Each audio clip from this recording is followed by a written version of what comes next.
Indian penal code, इसकी जगह जो इंडियन पिनल कोड 1860 में बना, उसका उद्देश्य ही दंड देना था, उसका उद्देश्य न्याय देना नहीं था। उसकी जगह भारतीय न्याय संहिता 2023 इस सदन की मान्यता के बाद पूरे देश में अमल में आएगी। माननीय अध्यक्ष जी, सीआरपीसी क्रिमिनल प्रोसीजर कोड 1998, इसकी जगह भारतीय नागरिक सुरक्षा संहिता 2023 इस सदन की अनुमोदना के बाद अमल में आएगी और इंडियन एविडेंस एक्ट 1872 की जगह भारतीय साक्ष्य विधेयक 2023 अमल में आएगा। नमस्कार, आप देख रहे हैं एयर न्यूज। लोकसभा में पेश किए गए 3 क्रिमिनल लॉ बिल जो भारतीय दंड संहिता, दंड प्रक्रिया संहिता और भारतीय साक्ष्य अधिनियम को बदलने का प्रयास है, देश के आपराधिक न्याय प्रणाली में बड़े पैमाने पर सुधार लाने का दावा करते हैं। गृह मंत्री अमित शाह ने इन बिलों को पेश करते हुए कहा कि ये बिल भारत की भारतीयता, संविधान और जनता की चिंता को दर्शाते हैं। लेकिन क्या ये बिल वास्तव में न्याय की प्रक्रिया को आसान, तेज और सुशासित बनाने में सक्षम है, या फिर ये बिल नागरिकों के मौलिक अधिकारों, स्वतंत्रता और विविधता को खतरे में डालते हैं? इस वीडियो में हम इन प्रश्नों का उत्तर ढूंढने की कोशिश करेंगे। इन बिलों का मुख्य उद्देश्य आपराधिक कानूनों को आधुनिक, सरल और प्रभावी बनाना है। इन बिलों में कुछ नए प्रावधान और परिभाषाएं शामिल की गई हैं, जैसे आतंकवाद की परिभाषा को भारतीय नागरिक सुरक्षा संहिता में अब जो सभी कार्य आएंगे जो देश की संप्रभुता, अखंडता या एकता को खतरे में डालते हैं, या जो देश के विरुद्ध युद्ध करने या देश को विभाजित करने का उद्देश्य रखते हैं, या जो जनता में आतंक फैलाने के लिए हिंसा, उग्रवाद, बम विस्फोट, हत्या, अपहरण, आगजनी या अन्य अवैध साधनों का इस्तेमाल करते हैं। इसके अलावा आतंकवादी संगठनों के साथ संपर्क, सहयोग, आर्थिक सहायता, प्रचार, भर्ती या प्रशिक्षण देना या लेना भी आतंकवाद के अंतर्गत आएगा। अब आतंकवाद के लिए न्यूनतम सजा 5 वर्ष और अधिकतम सजा मृत्युदंड है। इसी तरह राजद्रोह का नाम बदला गया है। भारतीय न्याय संहिता में राजद्रोह का नाम देशद्रोह में बदल दिया गया है। देशद्रोह के तहत वो सभी कार्य आएंगे जो देश के विरुद्ध युद्ध करने, देश को विभाजित करने, देश की संप्रभुता, अखंडता या एकता को खतरे में डालने के, देश के विरोध में विदेशी शक्तियों के साथ मिलने, देश के विरोध में शासन को बदलने या अवरुद्ध करने, देश के विरोध में दंगा, विद्रोह, बगावत या अन्य अवैध साधनों का इस्तेमाल करने का उद्देश्य रखते हैं। देशद्रोह के लिए न्यूनतम सजा 7 वर्ष और अधिकतम सजा मृत्युदंड की गई है। BNSS में हिरासत के इस्तेमाल पर कुछ बदलाव किए गए हैं। अब पुलिस आरोपियों को 15 नहीं 90 दिन की कस्टडी में रख सकेगी, जो कि आपराधिक प्रक्रिया को तेज करने का एक प्रयास माना जाता है।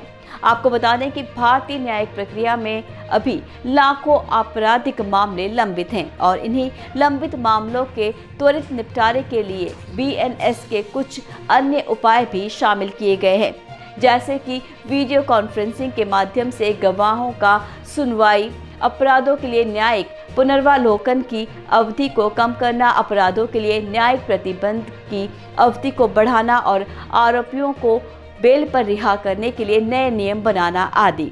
इसके अलावा नागरिक अधिकारों का संरक्षण भी महत्वपूर्ण बिंदु है और इसके लिए BNS में नागरिक के अधिकारों का संरक्षण करने के लिए कुछ प्रावधान भी जोड़े गए हैं, जैसे अब अपराधी और अभियोगी को समान अधिकार और सुविधाएं मिलेंगी, जैसे कि वकील की सेवा, गवाहों को पूछताछ करने का अधिकार, न्यायिक प्रक्रिया की जानकारी प्राप्त करने का अधिकार आदि, जिसके तहत अब अपराधी को न्यायिक सहायता प्राप्त करने का अधिकार होगा, जिसके तहत वो अपने वकील का चयन कर सकेगा, अपने वकील को अपने आरोपों की जानकारी दे सकेगा, अपने वकील के साथ निजी बातचीत कर सकेगा, अपने वकील को अपने लिए गवाहों को बुलवा सकेगा।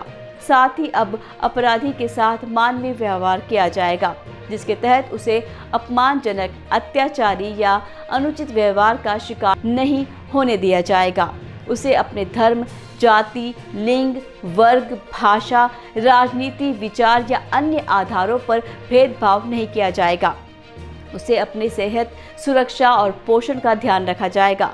उसे अपने परिवार, दोस्त या अन्य लोगों से संपर्क करने की अनुमति दी जाएगी। आपको बता दें कि इन बिलों को पेश करने का मुख्य तर्क ये है कि बिल भारत की आपराधिक न्याय प्रणाली को आधुनिक, सरल और प्रभावी बनाएंगे। लेकिन क्या ये बिल वास्तव में इस उद्देश्य को पूरा कर पाएंगे, या फिर ये बिल नागरिकों के मौलिक अधिकारों, स्वतंत्रता और विविधता को खतरे में डालते हैं? इस प्रश्न का उत्तर जानने के लिए हमें इन बिलों के कुछ पहलुओं को आलोचनात्मक रूप से देखना होगा। आपको बता दें कि इस संशोधन में आतंकवाद की परिभाषा को विस्तारित करने का उद्देश्य ये लगता है कि आतंकवाद के खिलाफ अधिक सख्ती से कार्रवाई की जा सके।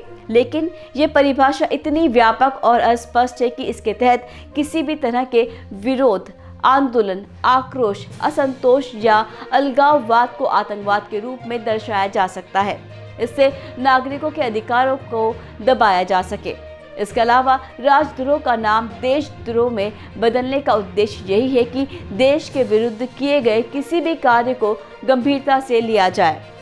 लेकिन ये नाम बदलने से क्या फर्क पड़ेगा? क्या राजद्रोह और देशद्रोह में कोई अंतर है? क्या राजद्रोह का नाम बदलने से देश की सुरक्षा बढ़ जाएगी, या फिर एक नाम मात्र का बदलाव है जो देश के विरोध में बोलने वालों को डराने का एक तरीका है? इस प्रश्न का उत्तर जानने के लिए हमें राजद्रोह के इतिहास और वर्तमान की परिस्थिति को देखना होगा। साल 1857 की क्रांति के बाद भारतीयों को शांत रखने का एक उपाय राजद्रोह का कानून भारत में 1860 में अंग्रेजों द्वारा लागू किया गया था। इस कानून के तहत किसी भी तरह के राजा, रानी, रियासत, सरकार या शासन के विरुद्ध युद्ध करने वालों की मदद करने, उनका समर्थन करने, उनके लिए चंदा इकट्ठा करने, उनके लिए शस्त्र उठाने, उनके लिए विद्रोह करने, उनके लिए बगावत करने, उनके लिए दंगा फैलाने, उनके लिए अवैध साधनों का इस्तेमाल करने आदि को राजद्रोह के रूप में माना जाता था। राजद्रोह के लिए न्यूनतम सजा काला पानी और अधिकतम सजा फांसी की सजा थी। इस कानून के तहत अनेक भारतीय स्वतंत्रता सेनानियों, राजनेताओं, कवियों, पत्रकारों, विद्वानों आदि को राजद्रोह के आरोप में गिरफ्तार कर जेल या फांसी की सजा दी गई। वर्तमान भारत में राजद्रोह का कानून अभी लागू है, जो भारतीय दंड संहिता की धारा 124A में शामिल है। इस कानून के तहत किसी भी तरह के शासन, सरकार, राष्ट्र, राज्य, विधान, न्याय आदि के विरुद्ध घृणा, अवज्ञा, असंतोष, असहमति, आलोचना, विरोध, आंदोलन, आक्रोश आदि को राजद्रोह के रूप में माना जाता है। राजद्रोह के लिए न्यूनतम सजा 3 वर्ष और अधिकतम सजा उम्र कैद या मृत्युदंड है।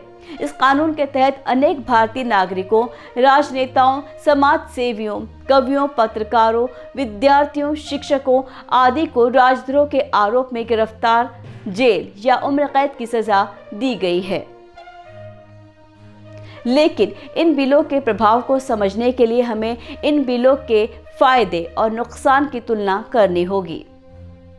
सबसे पहले इन बिलों के समर्थकों को जो फायदे बताए गए हैं, जो इन बिलों से आपराधिक कानून को आधुनिक, सरल और प्रभावी बना दिए गए हैं। ये बिल आतंकवाद, देशद्रोह और अन्य गंभीर अपराधों के खिलाफ अधिक सख्ती से कार्रवाई करने की क्षमता बढ़ाते हैं।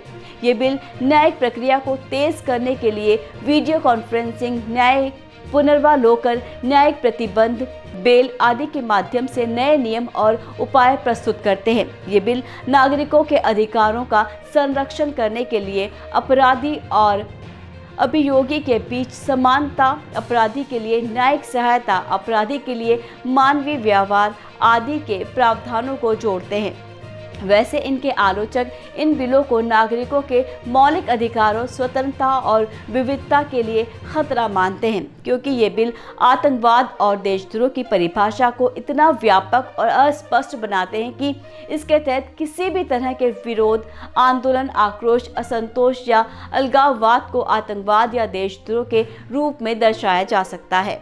ये बिल शासन, सरकार, राष्ट्र, राज्य, विधान, न्याय आदि के विरुद्ध घृणा, अवज्ञा, असंतोष, असहमति, आलोचना, विरोध, आंदोलन, आक्रोश आदि को राजद्रोह के रूप में मानते हैं। ये बिल नागरिकों को अपनी राय, विचार, भावना, अभिव्यक्ति, संघर्ष आदि को व्यक्त करने से रोकते हैं। ये बिल नागरिकों को अपने धर्म, जाति, लिंग, वर्ग, भाषा, राजनीति, विचार आदि के आधार पर भेदभाव, अत्याचार, अपमान आदि का शिकार होने का डर बनाए रखते हैं। तो ये थी हमारी आज की खास वीडियो, जिसमें हमने लोकसभा में पेश किए गए 3 क्रिमिनल लॉ बिलों का विस्तार से अवलोकन किया। हमने इन बिलों में क्या नया है के साथ ही इन बिलों का इतिहास और वर्तमान परिस्थिति, इन बिलों के फायदे और नुकसान आदि के बारे में जानकारी साझा की। हमने ये भी जाना कि ये बिल किस प्रकार से भारत की आपराधिक न्याय प्रणाली को प्रभावित करेंगे। हमारा निष्कर्ष ये है कि ये बिल आपराधिक कानूनों को आधुनिक, सरल और प्रभावी बनाने का प्रयास करते हैं, लेकिन इस प्रक्रिया में वो नागरिकों के मौलिक अधिकारों, स्वतंत्रता और विविधता को खतरे में भी डालते हैं। इसलिए हमें इन बिलों को समझने, चर्चा करने और सुधारने की जरूरत है, ताकि हम एक न्यायपूर्ण, समावेश और विकासशील भारत का निर्माण कर सकें। हमें उम्मीद है कि आपको ये वीडियो पसंद आया होगा। अगर आपको ये वीडियो पसंद आया और इस पर आप कोई विचार या प्रश्न प्रकट करना चाहते हैं तो कृपया कमेंट बॉक्स में हमें ज़रूर कमेंट करके बताएं। ऐसे और अपडेट्स के लिए जुड़े रहिए एयर न्यूज़ के साथ। चैनल को लाइक करें, शेयर करें, सब्सक्राइब करना ना भूलें। फिर मिलेंगे अगले वीडियो में। दीजिए विदा। नमस्कार।